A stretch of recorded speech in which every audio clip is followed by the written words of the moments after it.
Welcome to BIV Today, the daily podcast from the newsroom of Business in Vancouver. I'm Kirk LaPointe, publisher and editor-in-chief.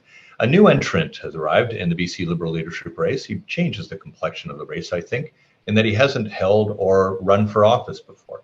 Val Litwin brings a very different set of experiences into the contest as a business executive and most recently as the CEO for 4 years of the BC Chamber of Commerce. He now runs the Forum for Women Entrepreneurs, and it's fair to say, too, that he's positioned much more in the center of the political spectrum, to the left of his rivals, not at the hard left, but certainly to the left of his rivals. Val Litwin joins me now. Good to see you. Kirk, thanks for inviting me. It's great to be here. I should offer one correction right off the top, and apologies if the bio was not clear. I am chair of the board for the Forum, which is known as the Forum for Women Entrepreneurs previously. So we have an incredible CEO. Her name is Paulina Cameron. I have the honor of chairing the board, and our mission is to leave no woman behind. But just wanted to totally fine. Yeah, no problem. Yeah, whoever heard of a chair actually running anything anyway, right? Yeah. So I should ask you, because I think every candidate ought to be asked this: why? Why do you want to do this? Yeah, I think the BC Liberal Party and I think BC are long overdue for a new definition of success, and I want to catalyze or kickstart that process. So when I think about the BC Liberal brand, which has led this province in so many exciting ways on important parts of our economy, the environment, we now have to shake off some of the old rust, some of the old brand that we're the pro-business only party. Mm-hmm. Any party that isn't putting people in the middle of what they do to inform their policy, they're no longer electable. So this party needs to embrace new ideas, new diverse candidates, new policy ideas, which I know we can do because we've done it before. And we need to still be the party that's known on the street as the one that can frame up an incredibly fair, strong, vibrant economy. But we now have to deliver for people, all peoples, communities, and the environment. So what are your big ideas? Yeah. Well, I mean, listen, we've got a long campaign trail ahead of us. You were campaigning for 3.5 months when you ran as mayor. We've got 9 months, I think.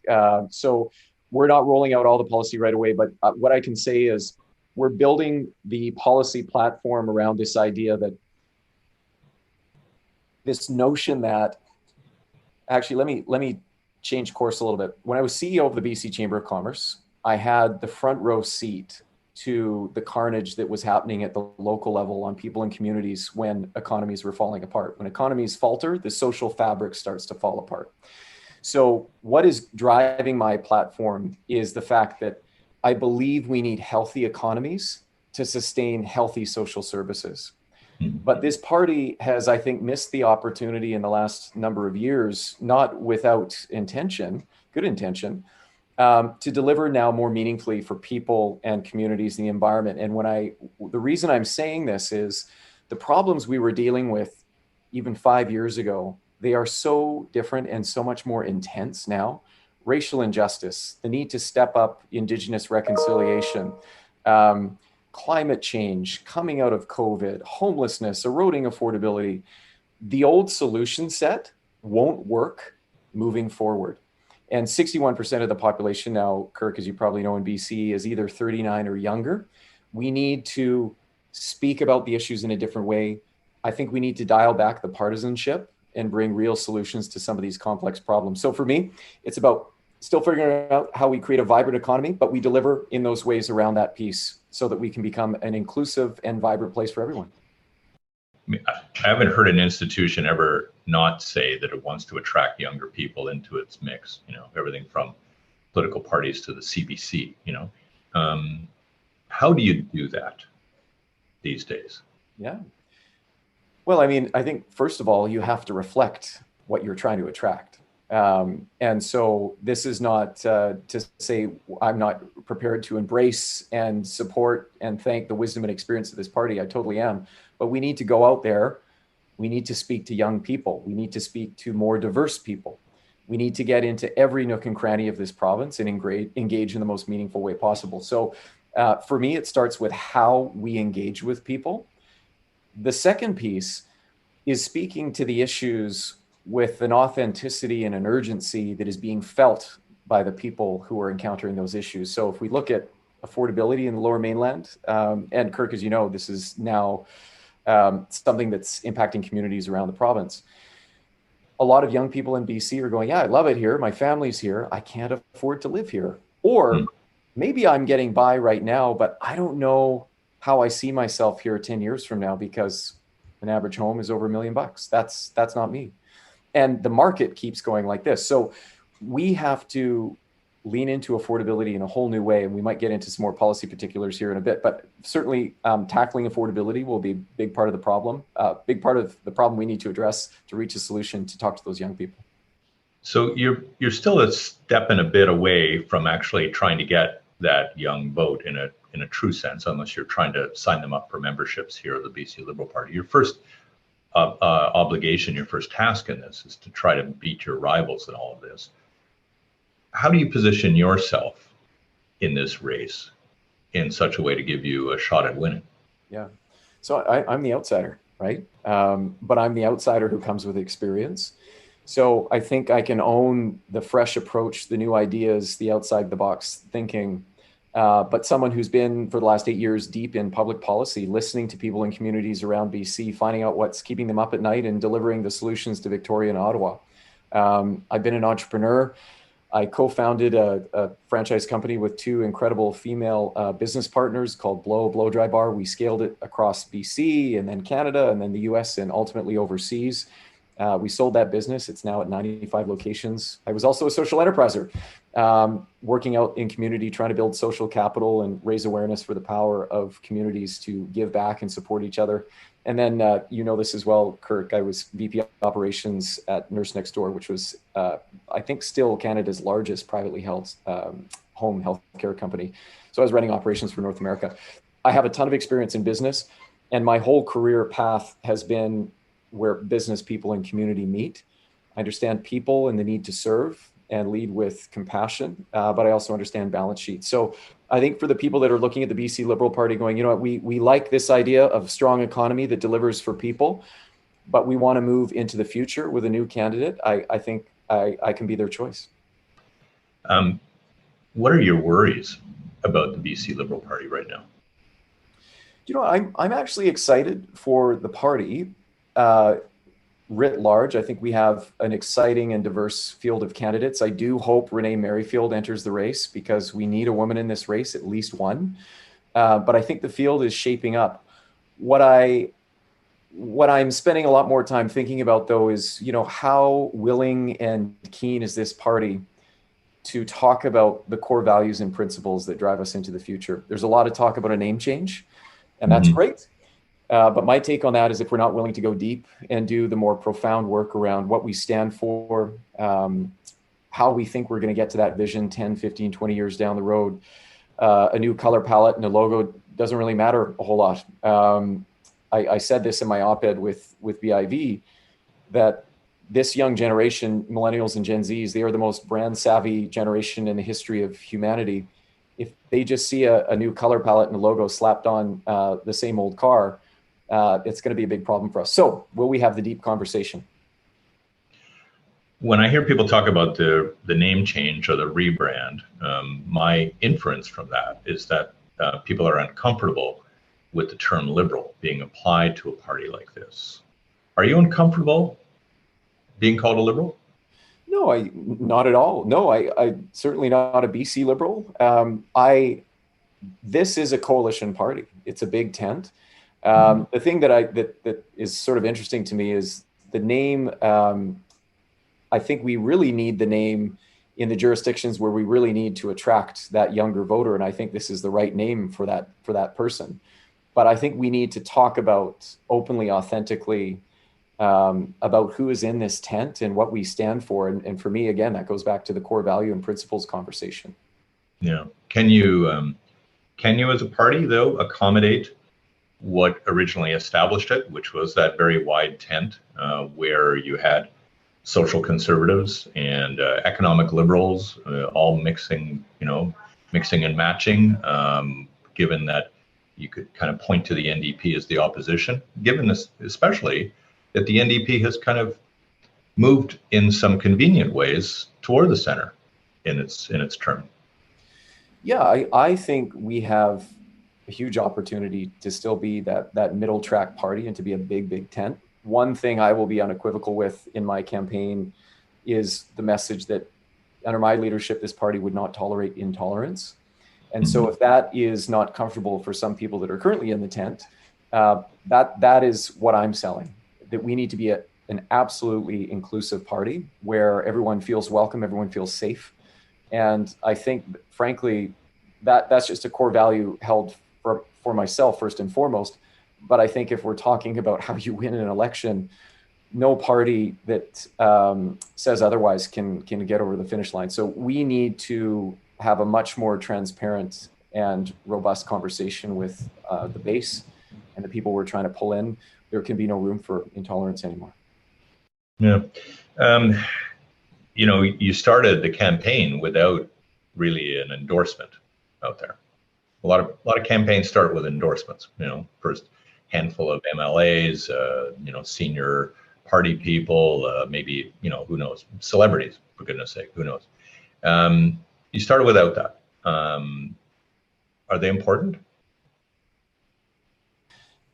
That wasn't the campaign we wanted to run. We may have endorsements. I know we'll have endorsements. We already have a bunch, but I want to give the voice to the people and the grassroots. And so you would have seen on our website, Kirk, on the homepage and on other pages, if you scroll all the way down, we just have everyday folks around the province endorsing me, not celebrities, not elected officials, not necessarily captains of industry. There's a bunch of entrepreneurs in that endorsement set. But no, that part of, I guess, the game doesn't resonate with me. That's not who I am. I want to speak for the people, the common person, and so the endorsements we have are from everyday British Columbians. The experiences that you have, of course, really are pretty burnt in business, but that might not be perceived, Val, as a full asset. Right? That sometimes, the business path is not necessarily the political path that's necessary in order to do that. So what do you feel you have to add to the mix here to demonstrate to people that you actually have the range of skills and the range of perspectives in order to succeed as a leader? Yeah. So, I mean, my career, Kirk, is not just business. Business is a theme and a thread, but I started out of university as a social enterpriser. Post 9/11, my best friends and I, we traveled across Canada for 110 days, committing random acts of kindness in 29 communities, coast to coast. That was a really formative experience for me as a young person. It I think, really confirmed for me I want to have a career and a life path where I'm giving back in whatever I'm doing. We did end up writing a book coming out of that tour about corporate social responsibility. So that has really shaped how I approach leadership, how I approach business. I embrace a service leader type approach. I've always been a listener and a team builder, collaborator. That's just who I am. The other part of my career, maybe, Kirk, that might be helpful for people to know a little bit more about too, is when I was VP of operations for Canada USA for Nurse Next Door. Yes, it was a for-profit business, but we cared for people in their homes at end of life. We offered end of life care for seniors. And it was very much you needed to be a compassionate individual to be in that culture and to serve the people that you did. It was a hard job. The franchise partners in that system, because we were a franchise company, really put it all in to care for these people, because it's in some cases around the clock care. So I worked in a culture where we were trying to make change in terms of how we care for our elders here in Canada and certainly in BC. And I learned a lot about holes in the system, where we need to do better to care for our elders, but also the impacts of inadequate care for those older people we love have on families, and how that ripples through the children, the grandchildren, how it can really disrupt in families and create mental health issues too. So my career is not just hardcore corporate, Kirk. It really does run the gamut. it seems like in the pandemic that every day is a bit of a blur, every week, every month seems to be a bit of a blur. But listen, the calendar is going to come pretty quickly here for the next election. And you've got now a sitting premier who is, in this country, one of the most popular of the premiers, for sure. How do you unseat him by 2024? Yeah, I totally agree. I think John Horgan is a really likable guy, and I've always enjoyed my interactions with him. I think he's got great curb appeal as a politician. But I do think this party is creating a situation where certainly I had a roundtable this morning. I was speaking with people across BC in the hospitality sector. There's a lot of red tape for those people right now. Yes, we're talking about recovery. Everyone's hanging on. The benefits are still flowing. But we're entering into a post-COVID era where we just don't have the same competitive business environment we used to have, and people are starting to feel it. Mm-hmm. Taxes are adding up, and businesses are starting to close. This is being driven in part by COVID, but this lack of competitive environment was built up by the NDP in the previous term, and I do think we will start to see a shift in sentiment, certainly coming out of the business community. But we're seeing it with young people as well that maybe don't like the tone and the approach of this government around the COVID-19 pandemic, and how we're supposed to get on the other side of that. So I think over time it gets harder for governments. I also think it's incumbent on the BC Liberal Party to mount an electrifying vision that connects with people. So that's part of what I'm bringing to the table. I want to still be the candidate who brings that fresh approach, but knows how to set up a great, vibrant economy. But we can deliver in more exciting ways, I think, now for people, communities, and the environment. Look, though, we're not very far away from where governments are going to have to make a lot of very, very serious choices. Right? I mean, because we've not only packed in the pandemic as something that governments were trying to deal with, but we've I think awakened to a lot of other issues, particularly around inclusivity, diversity, climate change. Clearly, has always been there. Reconciliation. These choices come with price tags. Yes. And they require some pretty important decisions in the not too distant future that, what I want to know is, like, when you can kind of envision 5 years down the road, what kind of choices do you think a provincial government would have to make in terms of where it's going to place the emphasis and where, frankly, it's going to have to stop doing things? Yeah, I mean, the advantage of having a strong, fair economy is you have more choices, right? You're generating more tax revenue from the base, and you have more choices. You can invest in people, you can build more highways, you can build more schools. So I think certainly from my perspective, the number one priority is we have to get back to being a competitive environment again. And BC is beautifully situated globally to be that person with our low carbon resources. We sit on the Pacific Rim. We have some incredibly innovative emerging sectors. So it's really about investing and placing bets in places where we know we can grow the economy so that we can keep making those investments. A great example is we talk a lot, all parties talk a lot about the future of technology here in BC, the tech sector, life sciences. And for me, that we need to run full tilt into the digital future. And I think BC is well situated. But we have taxes right now that are hitting hard companies in the tech sector that are pre-revenue. And we can't on the one hand say we want to grow the tech sector for better paying jobs, but kill them with taxes before they've even reached a product that they're selling yet. So we need to get congruent and aligned on some of our policies so we can grow the economy. Can you persuade the public, though, that by cutting taxes, you can actually preserve all of their programs, in fact, even expand upon it? Great question. This is not just about taxes, though. This is about regulations, right? And for me, because I spent my time in the seats at the BC Chamber of Commerce as the CEO, the employer's health tax is an example. We said, kill the MSP. It's regressive. It's not helpful. We need to move to something else. Payroll tax actually does make the most sense, but it wasn't calibrated properly to support small business growth. The threshold is too low. So I'm not saying in some cases, get rid of taxes. We need to recalibrate and build for a future economy so we're not killing opportunity as we move forward. Yeah.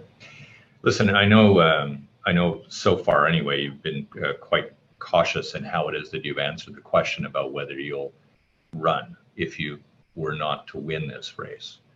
So that's fair. I'm not going to poke too much at that one. Probably not going to get any further than anybody else has. However, I'd like to know what conditions have to exist for you to feel that this is a pursuit for you if you're not the leader. I'm ready to say I will run in 2024 regardless, Kirk. For me, being authentic and being in integrity, it's about knowing what the party will embrace for its future in terms of core values and leadership. And so that is important to me. You know, any young millennial who's sat in an interview, who's asked about core values and purpose of the organization, that's where I'm sitting. I want to make sure I'm joining a team and being a part of an organization and a political party that looks like the future to me. That's really important. So it still sounds like there's a condition attached there, right? Like you would not necessarily want to run for a party that would move itself considerably off into the conservative course on this. Yeah, I have confidence. I have faith in the party. We're going to get through this process and get onto the other side. For me, this was not a dodge. This was about being authentic to my core value set. Yeah. As you know, the ranked ballot, preferential ballot, I mean, you actually don't have to be the preference to start, right? You kind of, you know, if you're the second choice, you know, second choices tend to win in all of this. So in a way, what is it that you're working on in terms of your overall skill set and your salesmanship to the party right now that basically speaks to that issue of, you know, maybe I'm not the first person you think of. You know, you might have obligations, loyalties to other people in this race. So what is it, Val, about you that at least makes you want to be their second choice? There's a down ballot strategy for every candidate in this race, right? Yeah. Besides maybe the forerunner. Look, this party is looking for energy and renewal, serious renewal. And my pitch is we're gonna bring a really deep policy platform, but we need to feel some excitement and some vision around the future. And what I'm sharing with people is we're still the party. You guys feel like you've been beat up and you're lying on the floor, stand up, because we have led in BC and on the global stage in really important ways. We are the party of big ideas, but it is time to welcome in new ideas and a new generation. And we're going to still embrace the wisdom and experience of the party that's come before. But if we're serious about renewal, let's talk about which candidates can get us there in 2024. So I'm bringing energy, I'm bringing, I hope, excitement and some vision around where we can go next. And also how we marry up a healthy economy with people, because the way we did it before wasn't working. And so this BC Liberal Party needs to engage in a deep conversation around how do we do those things in a different way where people are now in the middle of the picture, not just business. Okay, so my last question for you is probably, I fear what this answer is going to be, and I think it's going to be the cliche answer of, I'm not thinking that far ahead. You know, it's like kind of like the hockey thing. We're only playing one game at a time here. But I want to ask you, at least give it a shot. So you win. What's your first thing you're doing as party leader? I'm focusing on the core. I'm looking at the systems of the party, how we engage people, how we recruit people and bring them in, how we onboard them, how we support them at the community level. And I'm speaking to the caucus around our approach to engagement and listening, so that we can start by going back into our communities in good faith and say that we're here to serve, we're here to listen, and we want to change the direction we take this province in. So I hope that you got a little bit of what you needed. Yeah, no, you didn't lapse into cliche. That's okay. That's good. Good to see you. Thanks for your time today, Val. Thank you so much, Kirk. Take care. Good talking to you. Val Litwin is, of course, a BC Liberal leadership candidate. I'm Kirk LaPointe, publisher and editor-in-chief of BIV. Thanks a lot for watching today. We'll see you again.